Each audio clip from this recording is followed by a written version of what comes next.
Hey guys, Tech Geek HD here again with another video, and today I have a weirdly, relatively often commented video for an update on my car.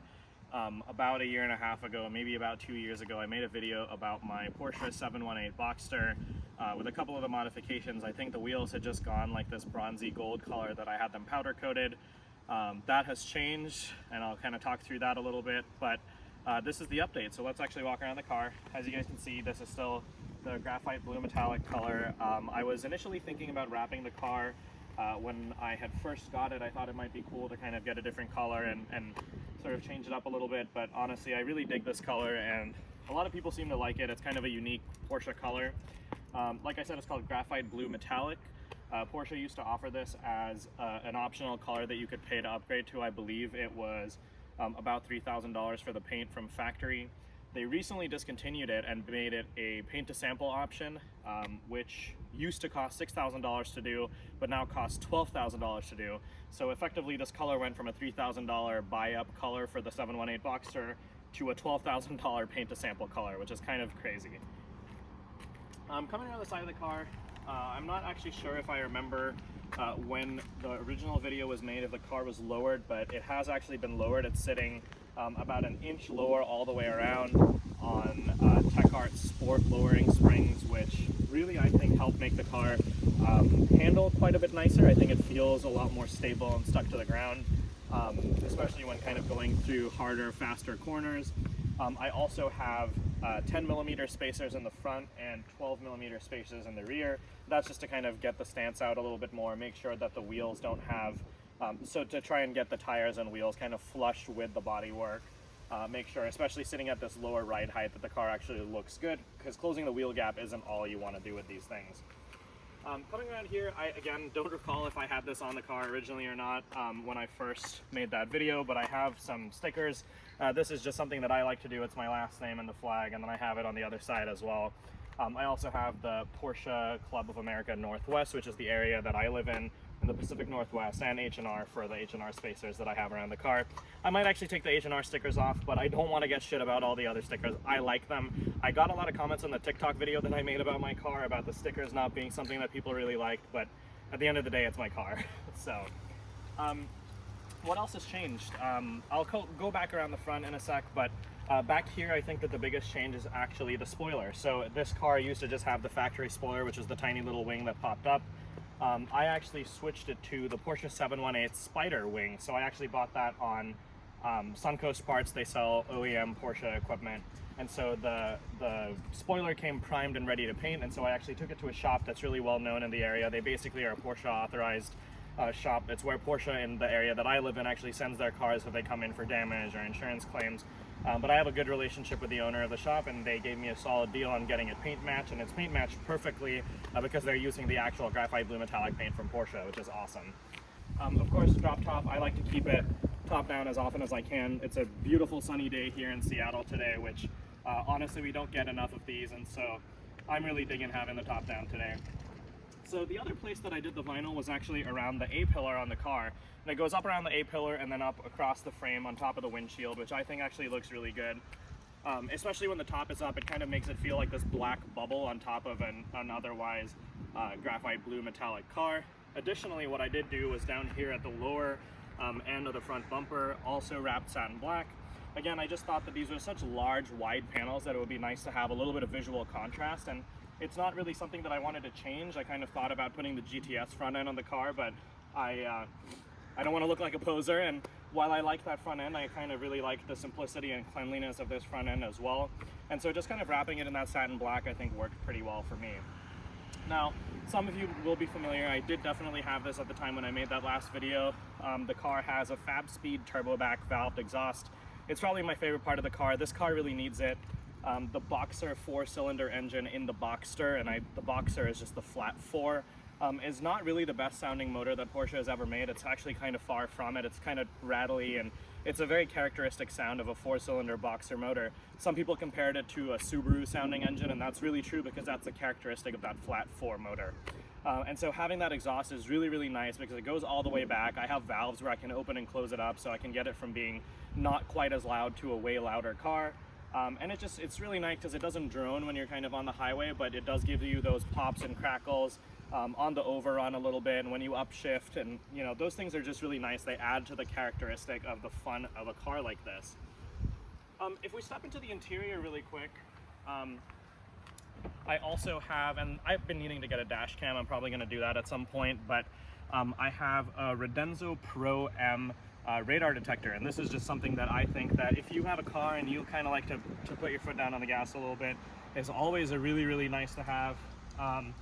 Obviously I'm not advocating for speeding or anything like that, but cops are cops and sometimes they have quotas to fill. This is not legal advice. I'm not saying that you should go out and get one of these things, but I think it's really great to have. I've had this specific radar detector model on every car I've ever owned, from my Audi to my C63, now to the Porsche, and I really like it. I think it's a really great cost-effective option for something that actually performs really well. I also had it wired in through the A-pillar all the way down to its own fuse, and so it actually looks very clean. The one thing that it doesn't have yet is a blend mount, which I'm going to get for it soon. It's just sitting on its standard suction mount, which does not work really well, especially on warmer days. It kind of feels a little flimsy, so that's definitely going to change. At the back here, the other thing that I also did do, this is another part that I bought from Suncoast, was replace the little wind cover deflector back here, which was an original mesh wind deflector, with this plexiglass model. Unfortunately, when fitting it, I actually added a little bit too much of the foam tape that they give you with it to make sure that it doesn't rattle, and ended up getting a tension crack that actually showed up in there, which is kind of a bummer, but I still like the cleaner look of this, and it really makes visibility out the back of this car way better, especially when you have the top down, or when you have the top up rather. And so I think that that's kind of one of my favorite things about having this part here. I may actually just replace it. It's not very expensive, and so as a part it's kind of pretty easy to get on and off, and I think that I'm going to be a little bit more conservative with the foam tape the next time I kind of put it on here.